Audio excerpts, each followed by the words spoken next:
Miarahaba antsika tonga soa amin'ity tutoriel vaovao ity iresantsika momba ny atao hoe Ajax. Inona ny atao hoe Ajax? Fanafoezana ny teny hoe asynchronous javascript and XML ny Ajax. Izany hoe requête asynchrone amin'ny alalan'ny javascript. Misy exemple nataoko ity efa hitantsika amin'ny fiainana andavanandro, ohatra hoe miajouter ami amin'ny Facebook ianareo dia miklika ianareo, tsy misy rechargement na page fa any ambadika any no se dérouler de manière asynchrone ilay izy. Raha sokafako ny console dia makeo amin'ny onglet network ianareo, aza adino miklika an'ity bouton hoe filtrer ity dia avy eo XHR dia miklika ianareo s'abonner dia hitanareo fa misy requête mandeha eo ambany io fa ilay page mijanona amin'izao ihany. Klikako dia hitanareo fa io fa mandeha ilay requête dia mandeha ny chargement dia vita ny chargement dia tahak'izay. Tonga dia tsy lava resaka be ako fa lasa ao anatin'ny environnement-ko index.php ho ataontsika ny backend-n'izy ity, ampisehoantsika hoe ahoana izy rehefa synchrone ilay izy dia ahoana rehefa asynchrone. Ampisehoko anareo kely izy hoe ahoana rehefa asynchrone. Examinentsika dia misy nataoko lien ilay bouton dia misy an'ilay lien follow.php id égale teo dia raha miklikako dia hitanareo fa misy erreur iny satria somary actualisentsika kely aloha ilay page satria efa nisabonneako dia izay mahatonga ilay erreur. Hitantsika eo izy avy eo réactualiseko. Ahoana izy raha ohatra ka hoe de manière asynchrone juste. Raha esoriko izany ilay javascript ka miklika eto ako dia ilay lien ity mandeha fa afaka klikeko direct eto ilay lien hitanareo klikeko somary miandry elaela kely fa nasiako efiana slip ao amin'ilay code ao dia hitanareo fa io zahako fa abonné. Izay izy izany hoe tsy maintsy niandry an'iny rechargement na page iny ako izany afaka manohintoy an'iray raha ohatra ka manière synchrone ilay zavatra dia somary tsy dia tsara loatra izay fa tsara kokoa izy raha dynamique amin'ny alalan'ny Ajax. Tsy lava resaka be ary fa tonga dia atakentsika PHP echo tahaka ny mahazatra dia manao bonjour isika. Ahoana ny atao raha hiafficher an'iny amin'ny navigateur dia mazava ho azy manokatra terminal démarre serveur PHP tsika PHP-S ilay domaine en local tsika dia manaraka azy eo ny port ataontsika 8000 izay tsy miasa ampiasaina jary manao conflit dia tsy mandeha ny zavatra 2.8000 dia hitantsika fa io ilay bonjour. Fermé koa dia anao structure squelette HTML isika somary ovaintsika ihany français dia ataontsika hoe tutoriel Ajax dia lasako tonga dia ho ataoko ngambany ity structure ity dia avy eo isika manao ny backend fotsiny. Lasa tonga dia asiantsika div.container. Mialohan'izay bootstrap ny ampiasaiko dia misy jQuery ty ambany ty mba tsy anoratantsika javascript natif lava be sy évitentsika ny problème na compatibilité. Tonga dia chargeko ilay CSS bootstrap satria tsy andany andro anao CSS tsika link ao anaty statique de dista CSS bootstrap point min point CSS dia somary ovaiko kely HTML tsy haiko hoe maninona ny anahy manao an'izay rehefa atao PHP izy ity na JavaScript ihany koa ary manao an'izay tsy maintsy ovaina HTML kely aloha zay vao mety lasako antoreko div point users tiret liste dia div point media classe bootstrap twitter bootstrap point texte tiret somary matromatroka badiny top de metsika badiny top 3 izy de border tiret bottom de inona lokony iny ataotsika gris dia tonga de ilay image misy dossier image eo ambony io de misy sary 1 2 3 point jpg ao anatiny ao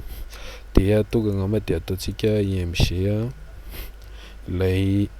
no ataotsika point jpg de mazava ho azy misy classe iny asitsika margin right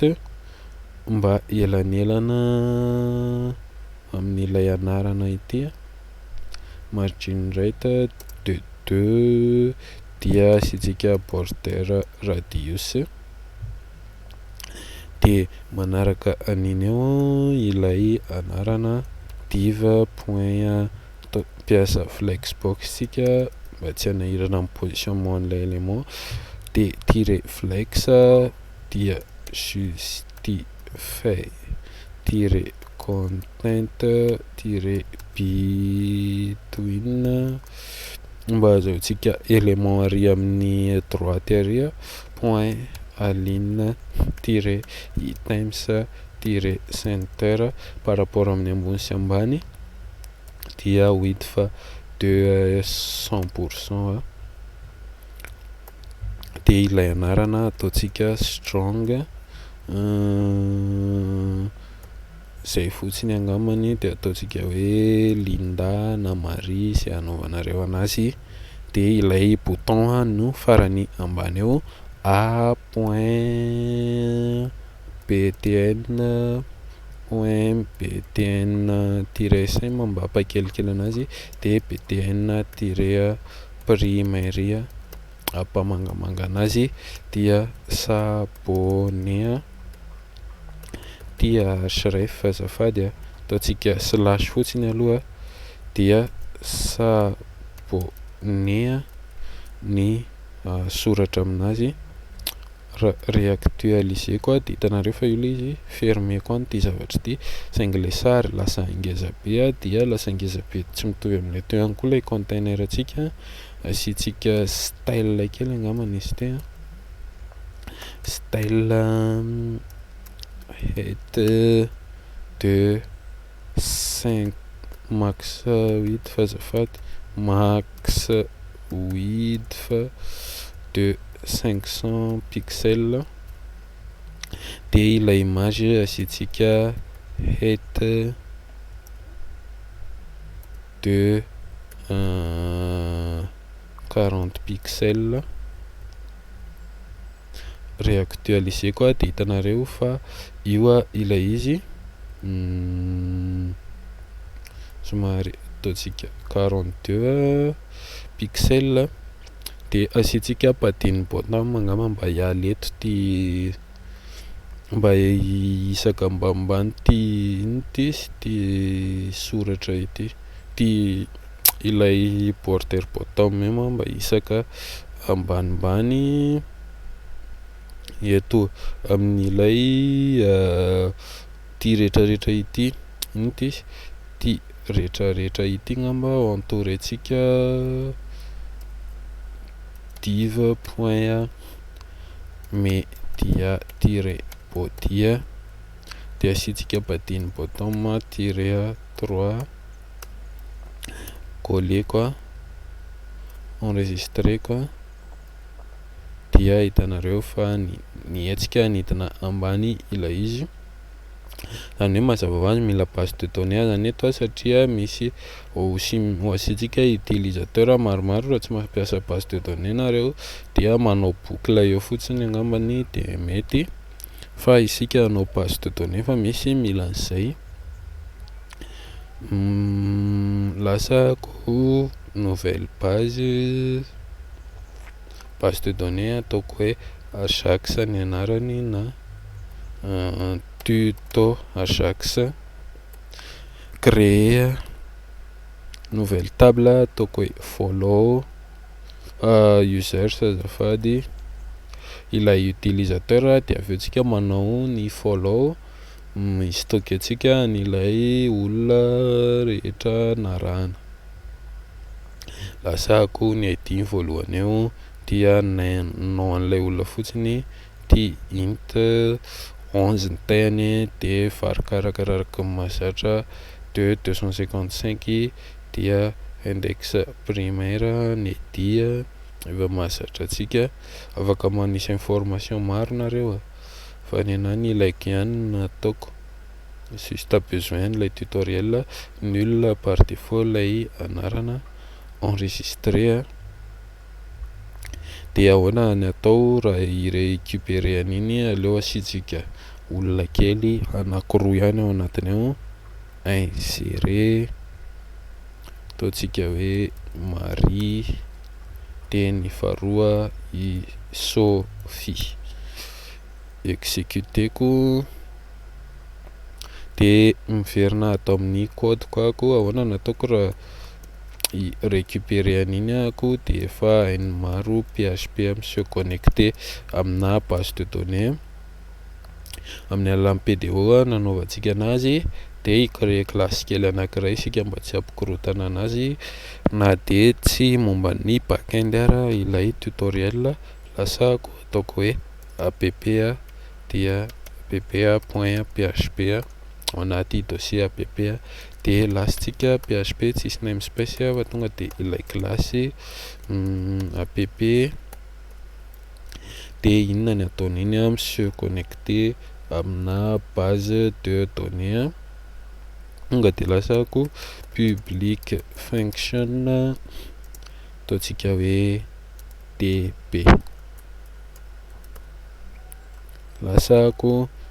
instancieko ny PDO misy paramètre maromaro iny any DNS voalohany MySQL dia db name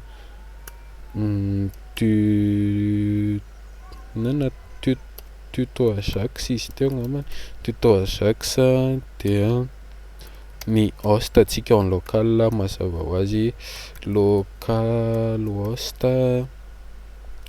de ny username root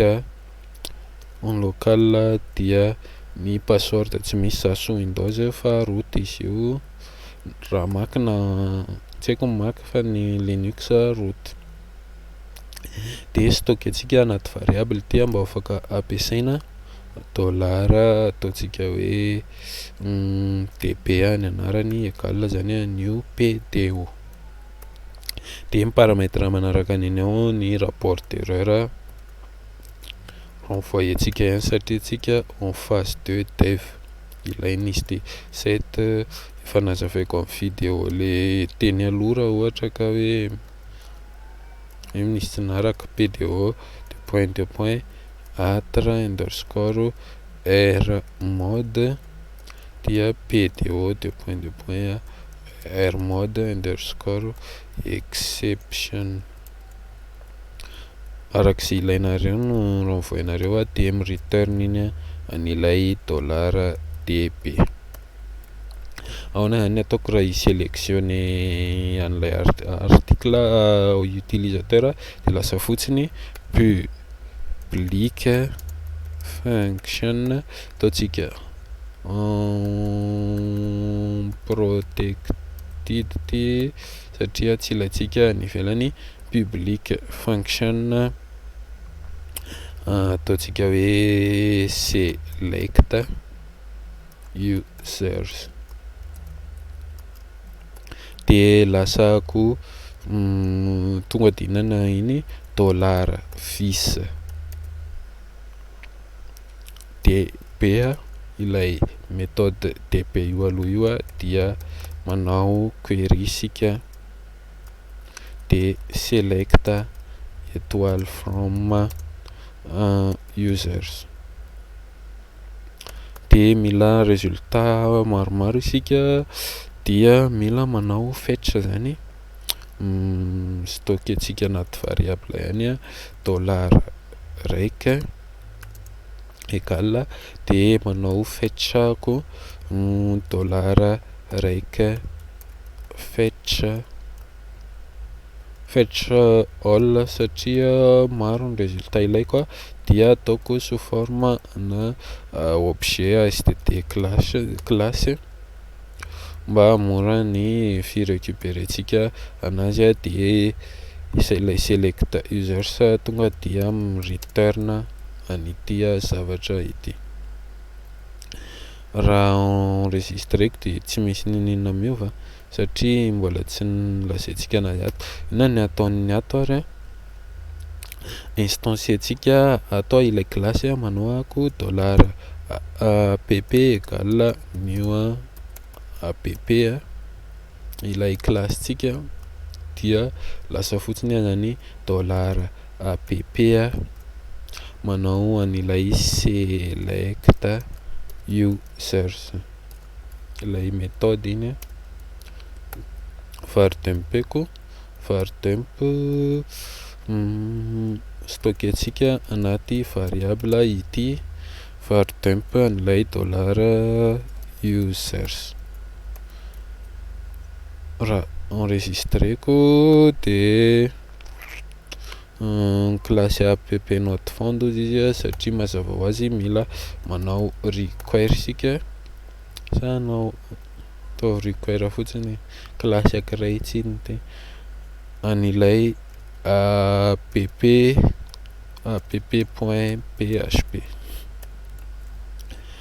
dia réactualiser koa de hitanareo fa reo ilay izy misy tableau io sous forme na objet std classe objet vide id 1 de io ihany koa ny id 2 io akaikiny io juste manao for each ko raha te hirécupérer an'iny etsy ambany etsy amban'ilay users list php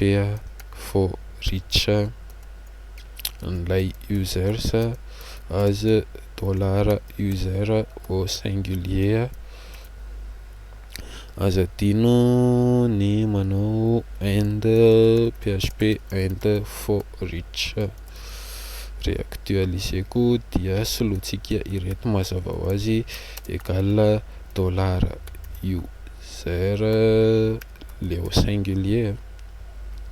ilay name dia ilay image mazava ho azy ilay id $user suivi an'ilay id réactualiseko de io Sophie sy Maria hiditra amin'ilay essentiel amizay aritsika hoe inona le izy ilay bouton s'abonner inona ilay principe atsika hoe misy base de données anankiray misy table anankiray ao anatin'ilay baseko tonga de créeko ataontsika hoe follow ny anarany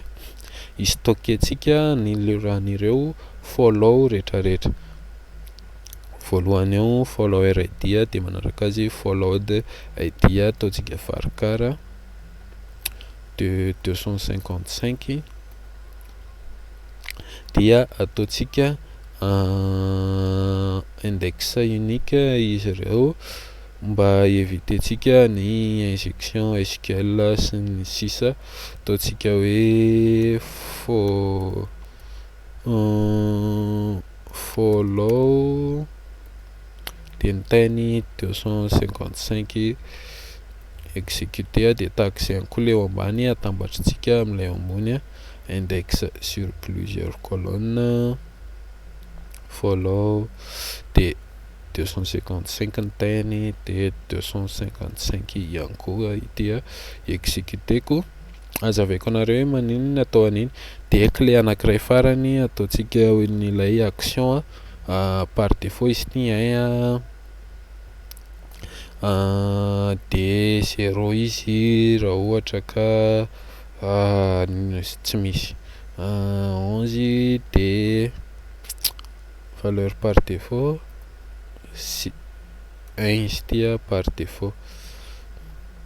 any hoe raha 0 io dia erreur lay izy enregistré quoi. Ahoana ilay principe ho alefantsika ao anatin'ilay follow ny idean'ilay olona ny klika dia ny idean'ilay olona no klikena dia izany hoe raha mi-existe lay izy dia affiché ny bouton se désabonner. Ahoana ary nanaovana an'izay manao condition eto php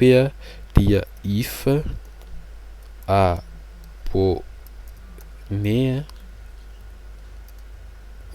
abonné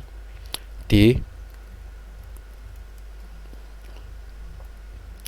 aseo i bouton anankiray se désabonner dia php sinon raha tsy zay dia affiché ity bouton s'abonner ity. Tsy haiko na azokazonareo ilay principe avy eo izy mety hazava aminareo ihany fa aza mikoropaka php and if. Ahoana nanaovako an'izay ary ho sélectionné koa ilay ao anaty base de données. Lasako mamorona fonction anankiray ao anaty app public function ataontsika hoe follow ny anarany dia inona ny ataon'iny eto zao tsika mila requête préparée amin'ity zavatra ity dia lasako ataoko tsy manino $vis dia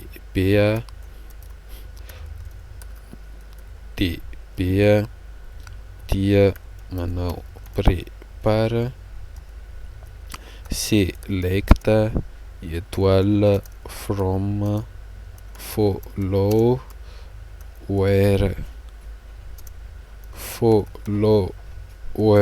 underscore id égale ataontsika eto ambony $ égale amin'ity follower underscore id dia ny olona rahana and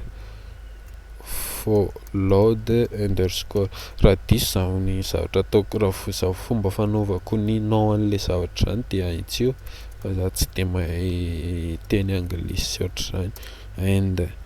follow ity tsy adino tsy maintsy un izy ity dia ataontsika anaty tableau eo aoriana eo fotsiny ilay variable followed id. Copietsika ireto copietsika dia koletsika dia tsy adino ilay 1 any farany point virgule dia exécuté-ko ilay requête stocké-ko anaty variable zany ity ataoko hoe $raiky ny anarany égale $vis dia lasitsika $raiky execute.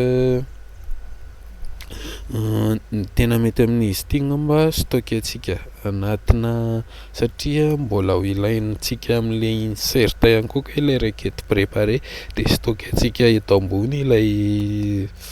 ilay prépare lasa ataoko en privé private satria atao anatin'ny ty classe ty any mila anazy private function ataoko hoe prépare ny anarany de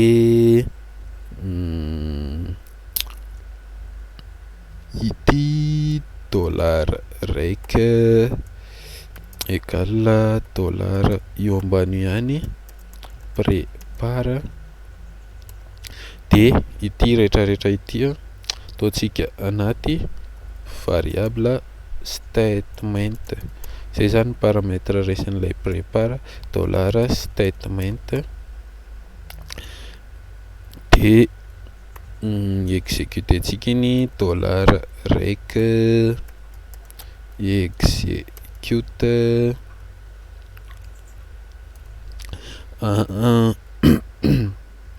an'ity zavatra nataoko eto ariny eto ity raha ny tena marina zao de ity rehetrarehetra ity maketo amin'ilay execute ty tableau nataoko etsy ariny etsy ity zay ny antony nanaovako anazy miaraka amin'ny paramètre eo dollar ataontsika hoe value dia execute an'ilay dollar value de manao fetchako mazava ho azy ataoko hoe return an'ilay fetch iny zany return dollar raiky fetch satria résultat ray ihany ny ilaiko pdo deux point fetch underscore object de ilay eto ambany zany juste manao hoe vis an'ilay prépare de esoriko ilay execute de return an'ito rehetrarehetra ito izy de atao amin'ilay atao amin'ilay indexako ilay abonné soloantsika fotsiny hoe if dollar app de ilay follow ilay follower id ataontsika hoe 4 fotsiny ilay id-ako iny fa raha ohatra hoe misy session nareo zany de ilay session iny ohatra hoe dollar underscore session authentification de ilay id veritsika 4 de ilay olona arahanao io olona io dollar user ilay id misy erreur ozy follow if tsy ampy parenthèse réactualiser koa de misy erreur amin'ilay argument follow index.php follow user id tonga koa aloha de apetako ilay bouton contrôle v de btn tire danger zany hoe raha efa misy ao anaty base de données lay abonnement dia ataontsika hoe se désabonner tsy mandeha ny zay se désabonner jerentsika ilay erreur select étoile from misy erreur ozy izy ato ananato fils prépare follower id, followed id and follow action. Eto tsy misy erreur. Ilay value jerevantsika kely aloha ilay soratra. Argument compte to few argument to function app prépare one paste in izany argument anankiroa izy nefa anankiray ihany nataonao.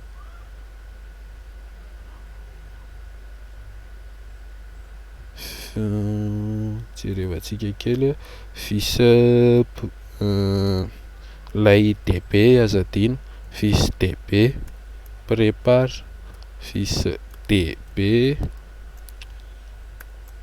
prépare dia rec execute dia return an'ilay fetch réactualiser koa. Dia i-simuler int izy, i-simuler abonnement anankiray isika, apiko ilay utilisateur mba hitantsika tsara anazy. Apiko anankiray insérer dia ataontsika hoe Louane dia exécuter koa, réactualiser koa. Dia ohatra hoe Sophie ho simulentsika hoe efa abonné dia ahoana fotsiny atao anatin'ilay follow ako zany manao insérer dia follower id zahako ilay 4 dia ny followed id deo i Sophie izy teo enregistré koa. Dia réactualiser ko dia hitanareo fa io ilay se désabonné. Ahoana amizay ary natao raha ohatra ka hoe rehefa miklika ilay olona dia rediriger amina page anankiray izy atao hoe follow insérer an'ilay données follow.php dia ny ataon'ilay follow manao enregistrement copieko dia koleko dia iny zany manao hoe insert na tsaiko insert follow. Ataontsika zay ny anaran'ilay fonction dia créer-tsika iny en public function dia lasitsika mi return manao insert tsika return an'ilay dollar fils prépare eo ambony hitantsika fa ilaitsika ihany ka ilay izy. C'est ilay insert azafady insert into follow set follower underscore idea égale dia ilay followed underscore idea égale dia ny manaraka anazy eo ilay follow underscore action égale misy manière tsaratsara kokoa noho in'le ataoko iny, anjaranareo mijery an'izay. Dia ilay paramètre eo ambony tsy adino ilay paramètre anankiroa CTRL C dia koleko enregistreko dia mazava ho azy asitsika lien zany ato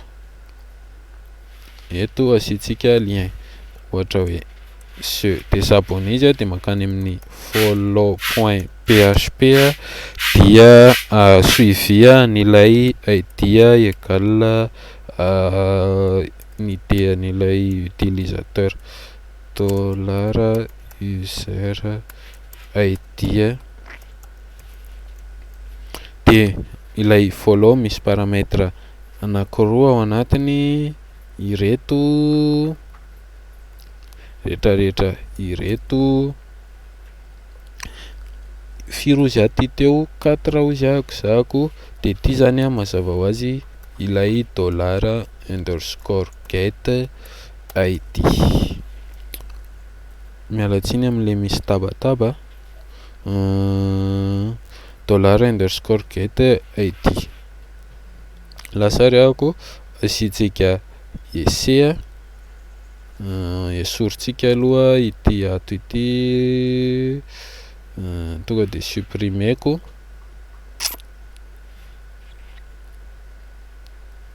de réactualiseko tia, lasako ary klikako dia misy erreur ihany, nombre de variable app online 17, adino ny anankiray 1, lay 1 adino, réactualiseko de mbola misy erreur ihany erreur amin'ilay fetch, asitsika condition eto amin'ilay fetch satria zako tsy mila fetch. Rehefa mila fetch ko de ataoko misy valeur anankiray true ato aoriana ato, de rehefa tsy zay de false. Ataoko eto aoriana eto zany hoe dollar ataontsika hoe atra fotsiny anarany égal false io, de manao ako if rehefa mila ino ty izy, rehefa mila fetch ako de ataoko atao anatin'ity condition ty ilay atra dollar if dollar, zany hoe rehefa true ilay atra dia alefaso ty rehetrarehetra ty, manao avy anao fetch. Fa ankoatran'izay else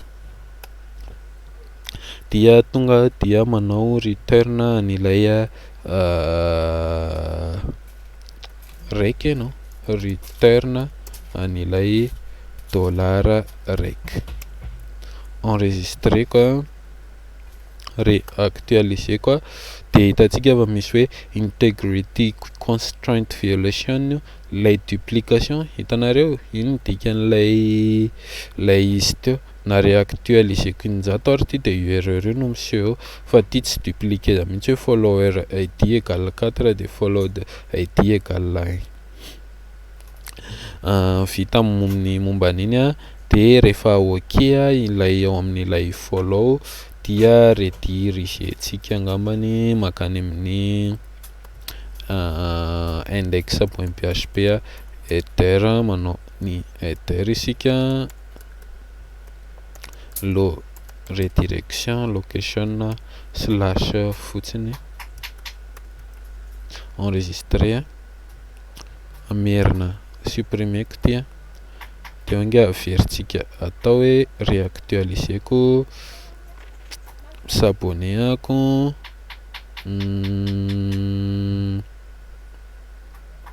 mbola misy problème momba an'ilay fetch ihany,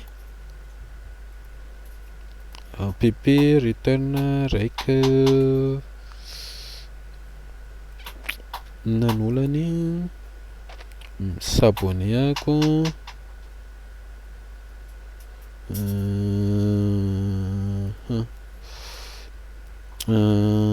ilay ty execute ty ngambany no retournetsika eto ambany, contrôle v, jeretsika hoe fa nefa ilay données inséreny izany action plus opération, videko aloha ilay table hijerevantsika anazy, de réactualiseko ity localhost 2.80.80 firy tsika teo, 8000 tsika teo sa 80.80, jerevako aloha ny ato 2.8000 ty ilay anankiray atsy 2.8000 lasako s'abonneako ilay fetsa ozy izy mbola manome erreur ihany en ligne 17 égal double égal ty azafady raha actualiser koa ty hitantsika fa nety azadino le double égal fa ny anako nataoko simple. Zay momba n'ilay erreur fa eo amin'ilay se désabonner ihany koa dia tahako izay se désabonner ty dia makany amin'ny unfollow.php iny zany de dia égal dollar user ilay ID dia créetsika unfollow.php de mitovy amin'ilay follow ihany nataon'iny copieko fa saingy fotsiny manao delete iny delete copieko ilay méthode anaty app ako manao création an'iny lasariako public function ty rehetrarehetra ity reto ilay paramètre contrôle V dia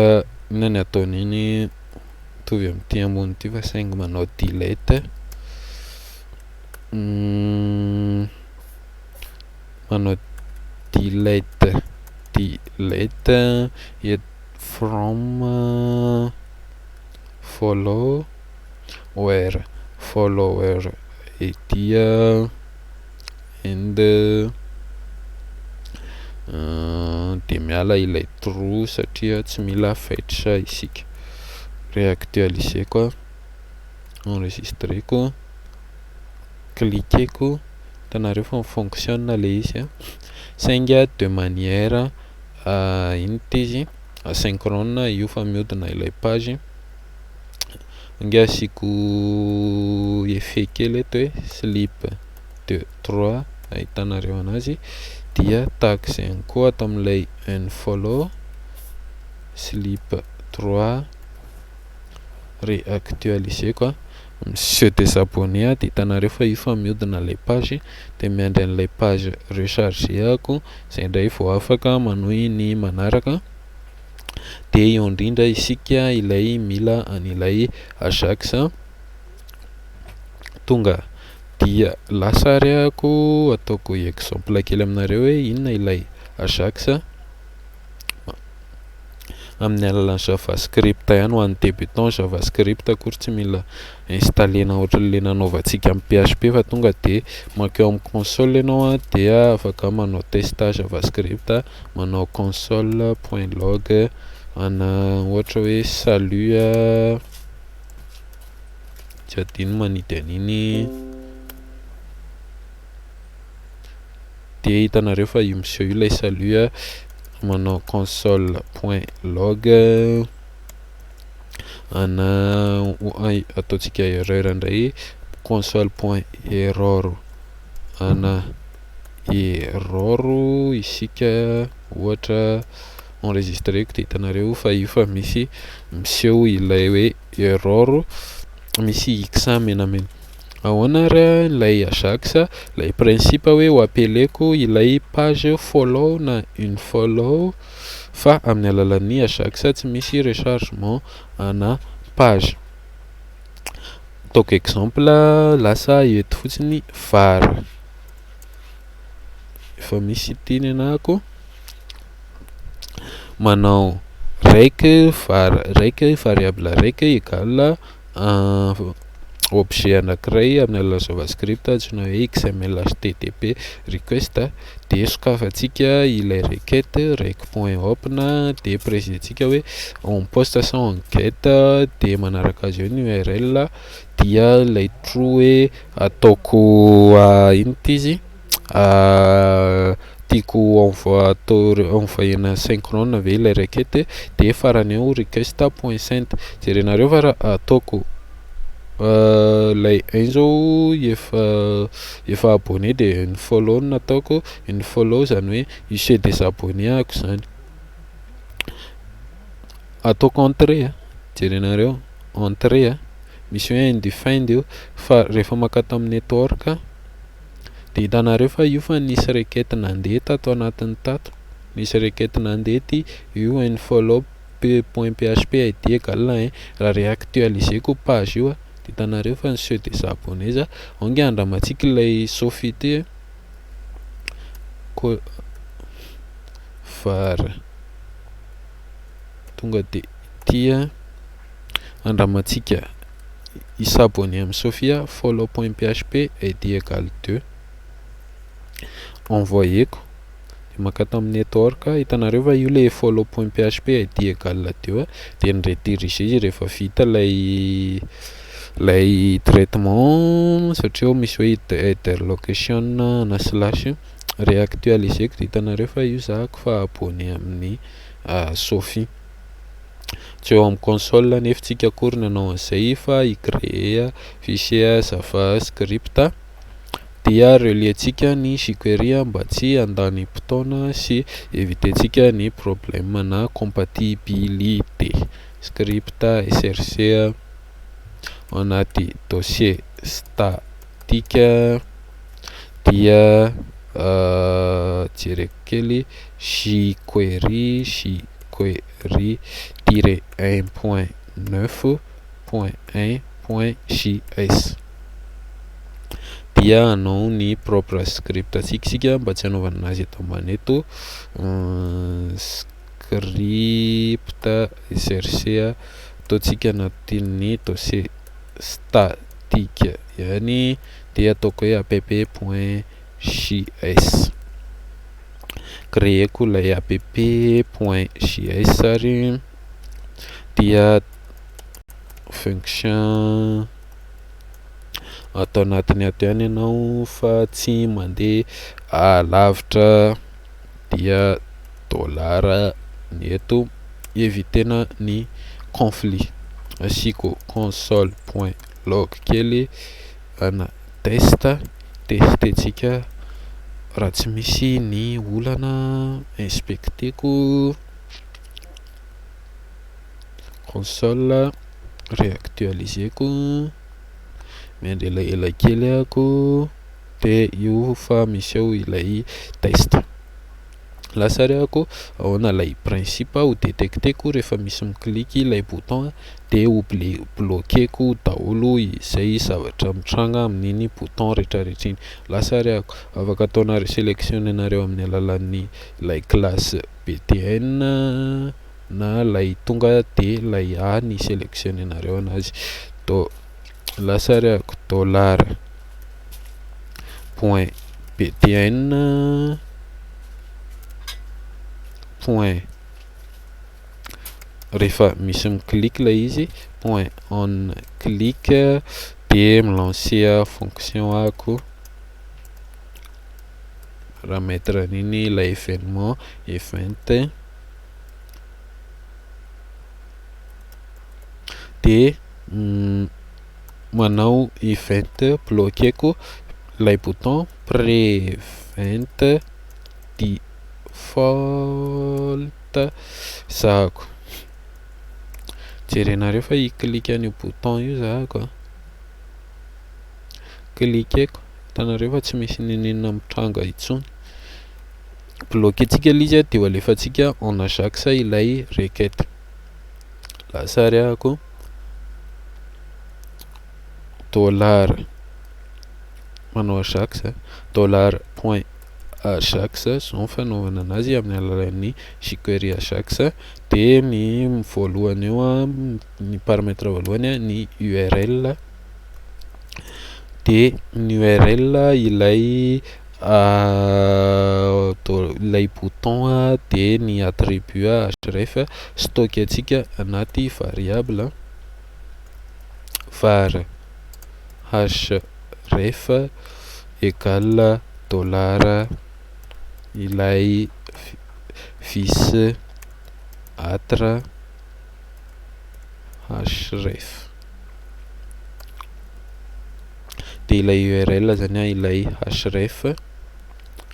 de ny type ataontsika en poste de ny data etya ny data zay tianao renvoyena any anatin'ilay follow.php ohatra hoe dia valeur an'iny de atao anatin'ilay follow ianao manao fotsiny hoe dollar underscore poste id fa tigna mba tsy ilaitsika de ny manaraka anazy eo ny success rehefa succès ilay izy dia lancer fonction anankiray ako ato anatin'ny ato lay href lasary ako andramako cliquena lay network dollar vis atra href cliqueko de hitanareo fa io fa nisy requête anankiray nandeha raha réactualiseko ty de hitanareo fa io zahako fa abonné raha cliqueko ty hitanareo fa io fa follow id égale 1 raha réactualiseko ty de hitanareo fa miala lay izy tahaka izay koa le eo ambany saingy ilay effet de zavatra instantané tsy misy ohatra hoe micliqueako de miova ilay bouton ahoana nanaovana an'izay ino ty an'izay zavatra izay ilay bouton angamba tonga de ho stockeko anaty variable ihany koa var btn égale dollar vis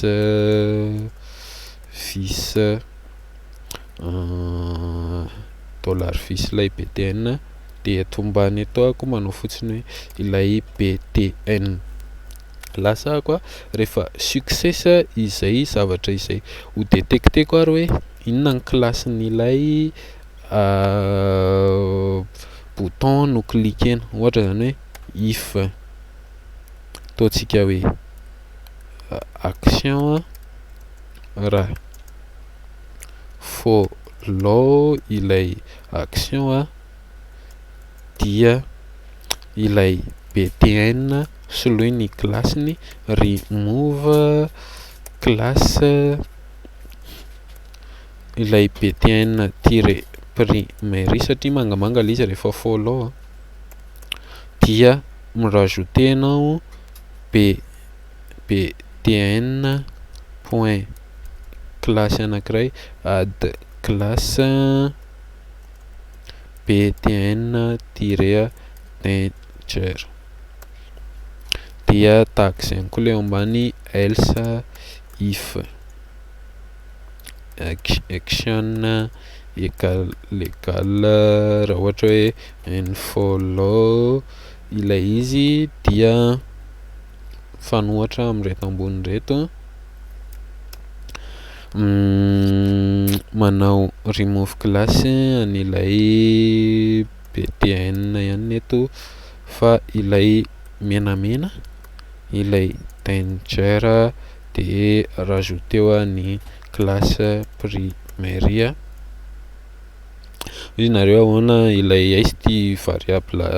action ity de ho créetsika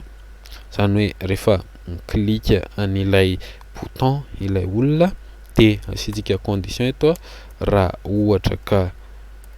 manana classe point btn point has classe raha ohatra ka btn tire primary ilay classe dia ilay action zany égale amin'ny follow dia else if ptn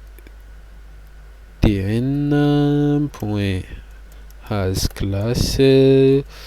ptn danger dia ilay action zany égale amin'ny unfollow. Réactualiseko de sokafantsika ny console hijerentsika an'izay zavatra zay. Klikako dia hitanareo fa fa niova ilay izy saingy miandry elaela amin'ny ilay efian'ilay slip network azafady fa tsy console. Klikako de hitanareo fa fa misy requête mandeha de miandry elaela kely zay za vao rediriger satria misy efian'ilay slip ao ambadika ao. Jerenareo fa raha esoriko ty zavatra ty de lasa quasi instantané io anio raha esoriko iny slip iny. Réactualiseko jerenareo any hitanareo fa lasa quasi instantané le izy saingy ilay soratra tsy miova de misy manière be de be mihitsy fanaovana an'ilay fiovan'ilay soratra iny fa arakaraka le cas. Eto zao tsika tsy misy hoe langue détectena amin'ny alalan'ny PHP atao anatiny ato na zavatra ohatr'izany de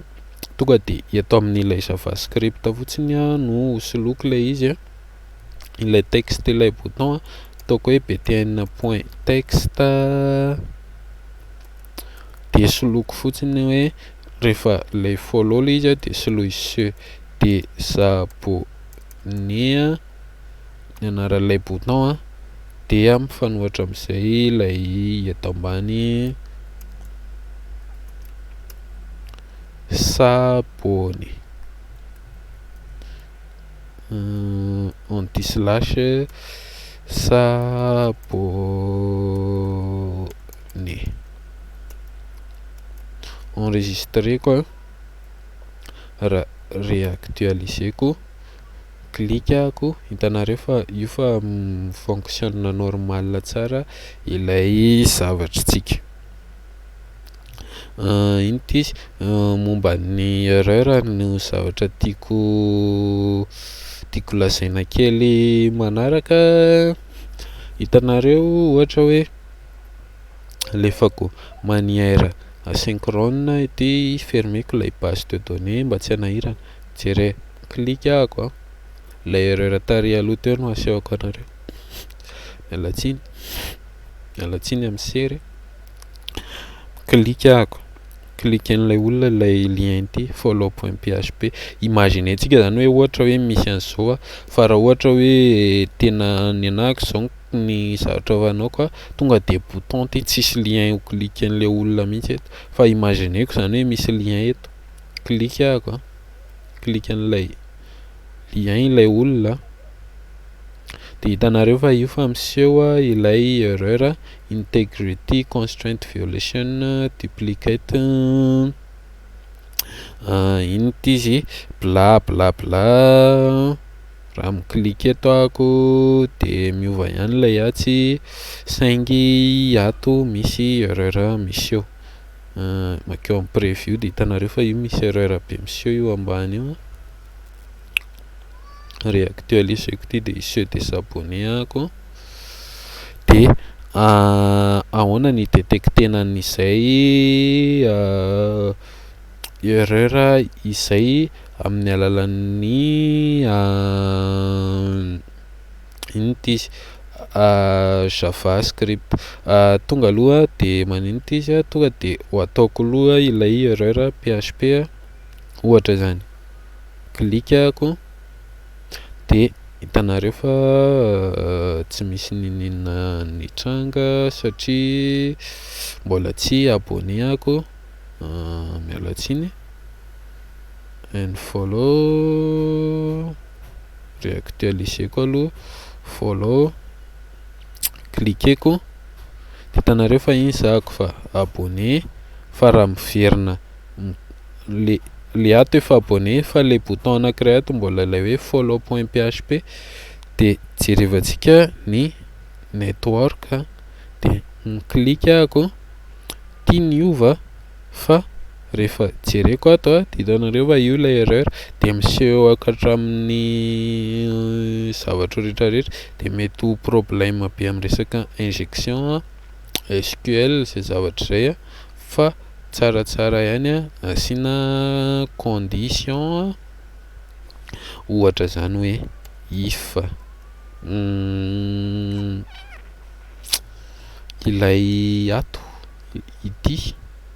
ilay follow zany hoe rehefa misy ity zavatra rehetrarehetra ity app select users dia aza manao ninona fa else ataovy ireto zavatra rehetrarehetra ireto ataontsika day ana erreur ity jerevanareo anazy error lasako réactualiseko dia monsieur des abonnés aloha za dia examineko dia cliqueko ilay follow.php follow dia hitanareo fa iny fa ozy izy hoe error sokafantsika ihany aloha ilay php my admin somary misy zavatra sarotsarotra kely fa azo matahotra izany tuto Ajax dia structure mbola tsy misy ao anatiny fa maninona no manao erreur s'abonner réactualiser if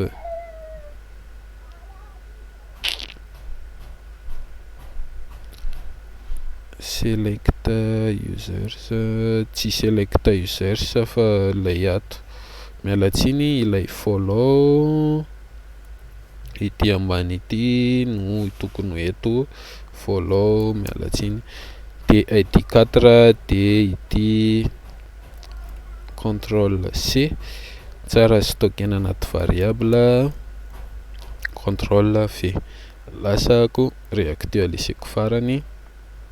eo amin'ilay follow.php dia hitantsika fa iniako fa abonné dia maketo amin'ny network ako dia cliqueako ilay izy fa mivadika ceux des abonnés fa raha makato ako dia hitanareo fa io fa misy erreur miseho ty ambany ty ahoana ny détectentsika an'izay amin'ny alalan'ny javascript izay erreur izay amin'ny alalan'ny header no hidetectenareo an'izay erreur izay amin'ny alalan'ny javascript maketo ako dia manao header 500 internal serveur error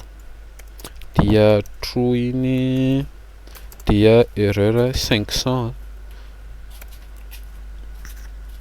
dia réactualiseko averiko atao réactualiseko examineko ilay élément dia cliqueko anareo fa io fa abonné dia network makao amin'ny network ijereko an'ilay erreur dia cliqueako hitanareo fa io fa mivadika menamena le zavatra mivadika menamena le requête dika zay hoe bloqué ilay requête satria header 500 dia io ihany koa ny erreurako dia ato amin'ny console ako mahazo an'ity erreur ity poste erreur 500 internal serveur error eto afaka ino ty misy anankiray error console.log iny ataony error dia tahaka ilay etsy ambony fonction iny dia afaka asianareo console.error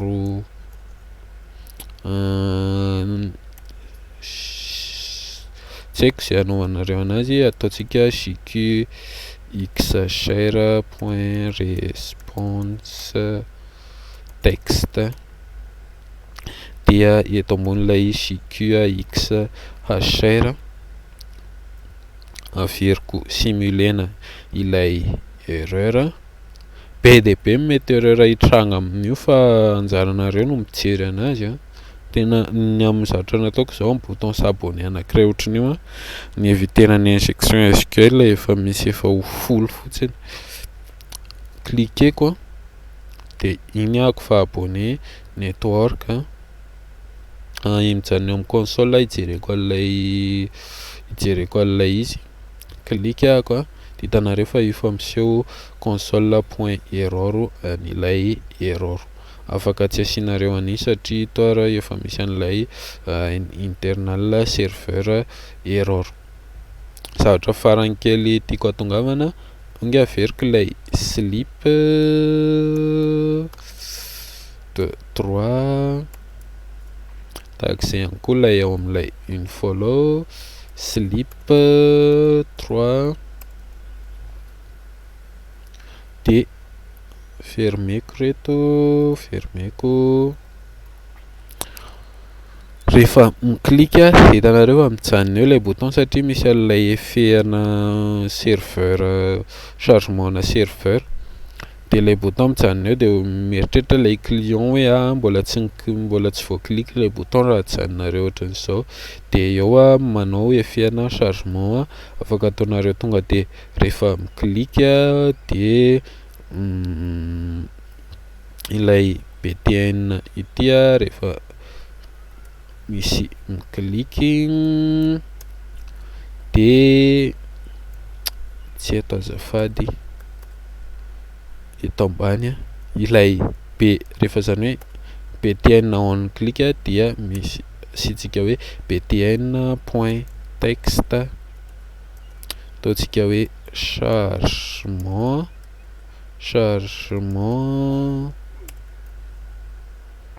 asiko 3 points de suspension ty. Ny tena tsara rehefa misy mikliky ilay bouton de ataonareo disable aloha, de rehefa